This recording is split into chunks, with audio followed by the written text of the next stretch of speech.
Dans la République populaire de Donetsk, à l'est de l'Ukraine, du 19 au 25, vous savez que la Russie a mis la main sur 4 grandes localités, avec des pertes considérables de la part des alliés de M. Zelensky et lui-même sur le terrain. Donc, du samedi 26 octobre 2024 au dimanche, aujourd'hui 27 octobre 2024, ils ont encore pris une 5e localité dans la République populaire de Donetsk, c'est-à-dire d'hier à aujourd'hui dimanche 27. Et il a été envoyé au repos définitif plus de 2000 et quelques S. Je voudrais vous signaler aussi que c'est la première fois, la toute première fois que du matériel suédois soit aussi détruit sur le terrain. La Suède, vous savez, qui a fait tout dernièrement son apparition parmi le club des faiblards de l'OTAN face à la Russie, et qui avait besoin de la protection des États-Unis. Donc, c'est qui a précipité l'entrée de la Suède dans l'OTAN. Et comme c'est un clan, lorsque vous entrez dedans, il faut que vous fassiez votre preuve, à l'image de tous les autres clans des gangs. Vous comprenez? Quand vous entrez dedans, on vous demande de faire votre preuve. Et donc, pour faire ces preuves dans l'OTAN actuellement, tout membre doit accepter d'envoyer soit des armes, ou des véhicules blindés, ou des chars, ou des missiles, ou doit tout simplement envoyer des centaines de millions, voire même des milliards d'euros en Ukraine. Parce que c'est ce que le chef de gang demande. En l'occurrence, le patron des ricains. D'accord? Alors, mesdames et messieurs et mesdemoiselles, n'oubliez pas de vous abonner sur ma chaîne YouTube Kanteji Visionnaire le vrai, d'activer la cloche de notification pour ne plus rater mes vidéos, mais aussi de continuer à vous abonner là-dessus. C'est très important. Et partager la vidéo. L'armée russe de Vladimir Poutine, oui. Elle a pris le contrôle de la localité d'Ismaïlovka, en République populaire de Donetsk. Ah, bon sang de Dieu. Monsieur Zelensky et ses amis, à ce niveau, on nous informe que pour la première fois, 2 véhicules de transport de troupes qu'on appelle Viking, qui appartiennent aux Suédois, ont été brûlés. Alors, c'est pourquoi, lorsque la Corée du Sud dit, son président dit qu'il va réévaluer sa position dans le fournissement des armes, parce que il avait dit non, notre politique, c'est de ne pas donner des armes ou de ne pas vendre des armes à un pays qui est en guerre, susceptible d'être utilisé sur un terrain de bataille. Donc, c'est notre politique, nous ne voulons pas. Mais puisque c'est elle-même, la Corée du Sud, qui accuse la Corée du Nord d'avoir envoyé des soldats en Russie, ben, elle dit dorénavant, nous allons réévaluer notre position et voir comment nous allons envoyer des armes en Ukraine. C'est comme si tous ceux qui avaient envie de tester leurs armes contre des puissantes armes de la Russie, vous comprenez? Donc tout ce qu'on avait, qu'on voulait essayer, qu'on voulait expérimenter, surtout les Américains, ils voulaient expérimenter un certain nombre de choses, ils ont envoyé tout en Ukraine. Les systèmes de défense, les armes, les missiles, c'était le moment.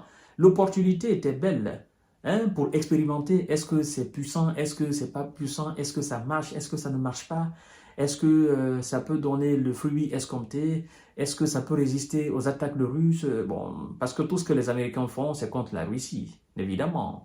En termes d'offensive, c'est contre la Russie. En termes de défensive, c'est contre aussi les missiles russes. Et tout s'est avéré inefficace. Et donc, certainement, le président sud-coréen, il veut essayer ses armes contre, effectivement, ce qu'il appelle l'envoi des troupes nord-coréennes en Russie. Voilà. Alors, les Suédois, ils avaient besoin de faire leurs preuves, d'accord? Pour cela, ils ont envoyé des véhicules blindés de transport de troupes sur le terrain qu'on appelle Viking. Mais malheureusement, les Vikings sont devenus aujourd'hui des VKK, d'accord? Des VKK. Et puis on va les jeter dans les WC. Voilà. Là, ils vont comprendre que la Russie, ça ne blague pas. Alors, On nous informe que les attaquants de M. Vladimir Poutine, d'accord, ont effectué des tirs de coups francs très puissants sur des infrastructures d'aérodromes militaires de M. Zelenko et ses supplétifs, mais aussi sur des ateliers d'assemblage de drones, des véhicules sans pilote. Et tout a été rendu en molécules. Alors, d'autre part, on nous informe aussi que la défense anti-aérienne russe a anéanti 3 missiles HIMARS de fabrication de M. Biden et une bombe guidée Hammer de fabrication de M. Emmanuel Macron. Voilà. En missile guidé anti-aérien S-20 et 172 drones de M. Zelenko. Et oui, M. Zelenko ont été rendus en molécules, voilà, en poussière, parce que quand les missiles puissants de la Russie touchent quelque chose, ben, on ne peut que constater les dégâts. Il n'y a rien d'autre à faire. Alors, mesdames et messieurs, à ce niveau, on nous informe, la défense russe nous informe que M. Zelenko et ses supplétifs occidentaux et les mercenaires sur le terrain, ils ont perdu d'hier à aujourd'hui près de 3000, c'est-à-dire 2000, beaucoup, comme on le dit chez nous. Ils ont perdu 2000, beaucoup de S qui ont été envoyés au repos définitif. Puisqu'ils ne veulent pas entendre, ils vont attendre la raison des sons, d'accord, des sons d'obus, de missiles sur le terrain. Certainement, c'est ça seulement qu'ils peuvent entendre.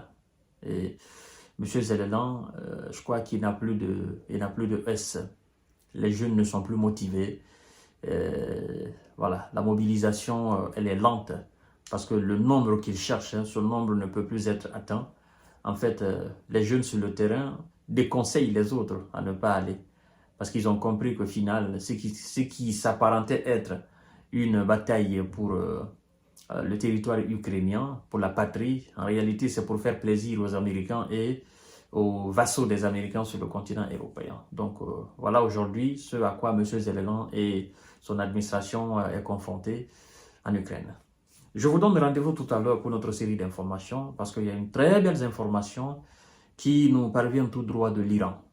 Voilà. Et ça, surtout, ça explique pourquoi l'équipe de M. Ben de l'ISRA a échoué dans ses envois de coups francs, n'est-ce pas, dans l'espace aérien iranien. Je vous reviens tout à l'heure.